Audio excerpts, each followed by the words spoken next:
Sampai sejauh mana?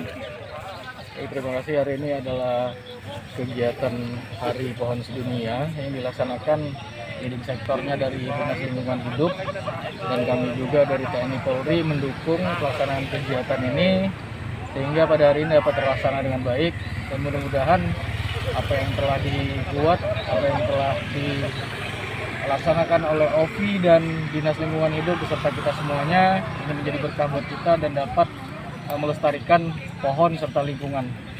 Mungkin ada harapan yang mana ini salah satu penanam pohon di lingkungan jalan umum. Mungkin ada harapannya kepada pengguna jalan. Ya, mudah-mudahan dengan adanya pohon-pohon ini dapat memberikan serapan air yang lebih baik sehingga nantinya di lingkungan sini tidak terjadi banjir lagi.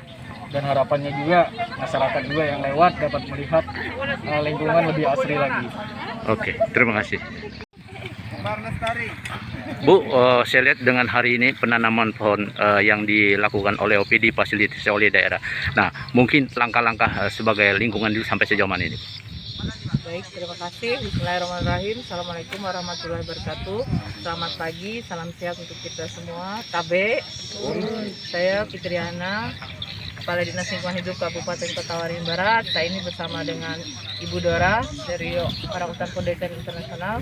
Kemudian juga di sebelah kiri saya ada Bapak jadi dari Kepala Dinas Bang Ponmimas ya.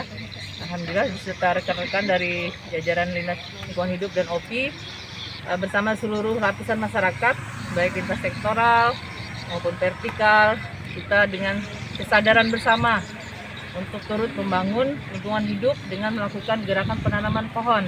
Hari ini 1000 pohon bungur ya yang kita galakkan dengan tema yaitu melestarikan pohon alam sehat. Nah, inilah sebuah pembelajaran bagi kita semua, khususnya juga masyarakat Kota Waringin Barat, bahwa makna dari lingkungan hidup dan juga salah satu dari penanaman pohon ini adalah cukup besar. Karena pohon ini bisa mensuplai oksigen. Satu pohon itu untuk 2 orang manusia kebutuhan oksigennya. Nah, beberapa pelajaran tentang kehidupan masa pandemi itu sudah cukup memberikan makna bagi kita semua, khususnya manusia, bahwa posisi lingkungan hidup itu tidak bisa disepelekan. Karena itulah siklus kehidupan kita, ekosistem kehidupan kita yang mau tidak mau, suka tidak suka, apabila keseimbangan ekosistem itu terganggu, tentu ada dampak-dampaknya. Salah satunya tentu korban jiwa tadi, seleksi alam, karena daya tahan tubuh masing-masing orang tidak dapat bertahan, salah satunya dengan contoh virus corona itu. Nah, begitu juga dengan kebutuhan oksigen. Kita melihat dengan kejadian-kejadian pandemi itu betapa banyak dunia bahkan berebut oksigen dengan harga yang cukup mahal, bahkan terjadi perselisihan, gesekan sosial dan sebagainya.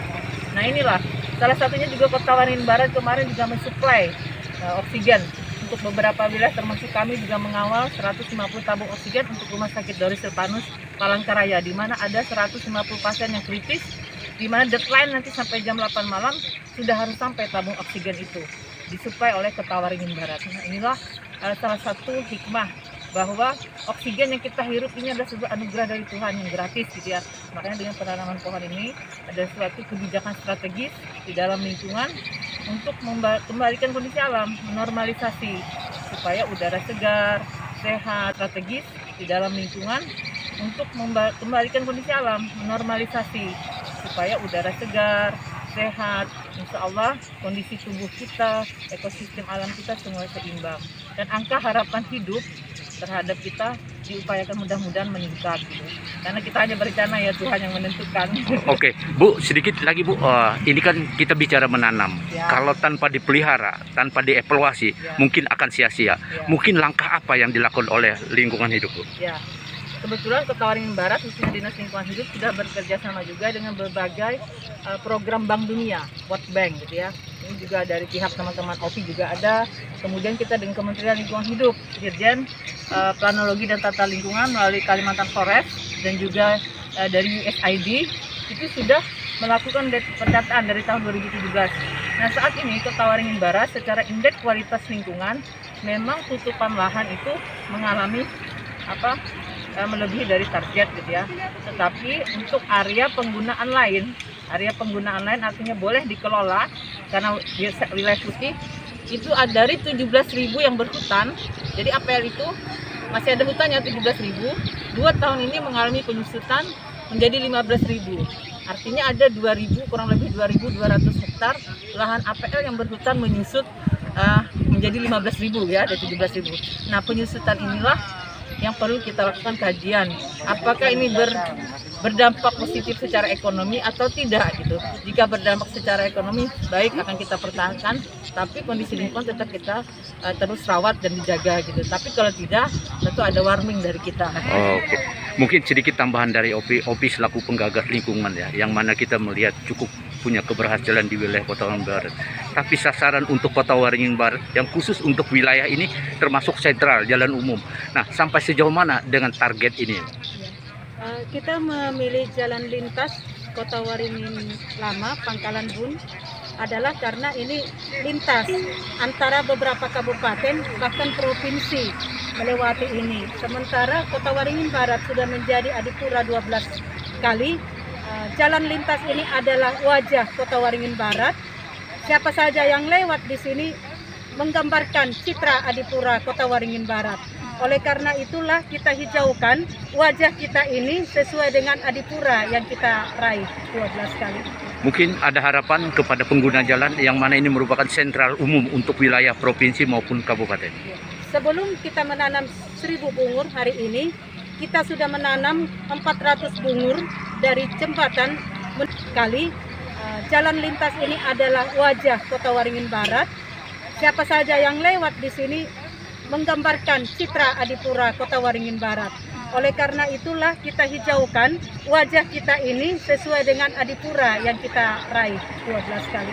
Mungkin ada harapan kepada pengguna jalan yang mana ini merupakan sentral umum untuk wilayah provinsi maupun kabupaten. Sebelum kita menanam 1000 bungur hari ini, kita sudah menanam 400 bungur dari jembatan menuju Raja Seberang dan semuanya hidup. Dan ternyata setelah 2 tahun kita lihat sangat terbantu dengan aliran sungai yang ada di sekeliling jalan ini. Oleh karena itu kita lanjutkan lagi dengan 1000 bungur hari ini dengan tahun yang berbeda.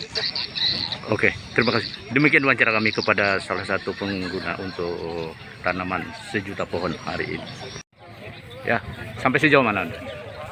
Terima kasih. Hari ini adalah kegiatan Hari Pohon Sedunia yang dilaksanakan leading sektornya dari Dinas Lingkungan Hidup dan kami juga dari TNI Polri mendukung pelaksanaan kegiatan ini sehingga pada hari ini dapat terlaksana dengan baik dan mudah-mudahan apa yang telah dibuat, apa yang telah dilaksanakan oleh OVI dan Dinas Lingkungan Hidup beserta kita semuanya ini menjadi berkah buat kita dan dapat melestarikan pohon serta lingkungan.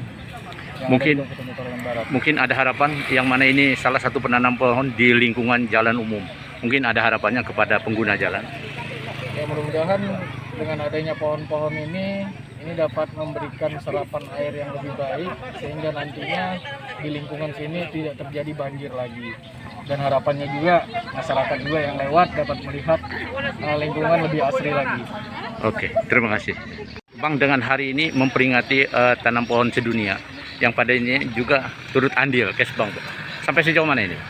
Ya, pertama-tama kami terima kasih kepada Orang Utan Foundation Internasional yang sudah melibatkan kami dari Kesbang Pol. Ketika kami dilibatkan, kami banyak juga mitra-mitra para bagian dari ormas-ormas kami libatkan. Harapan kita tentu sama dengan apa yang menjadi komitmen OVI, yaitu melestarikan alam, menjaga pohon, menanam pohon dan lain sebagainya. Terima kasih.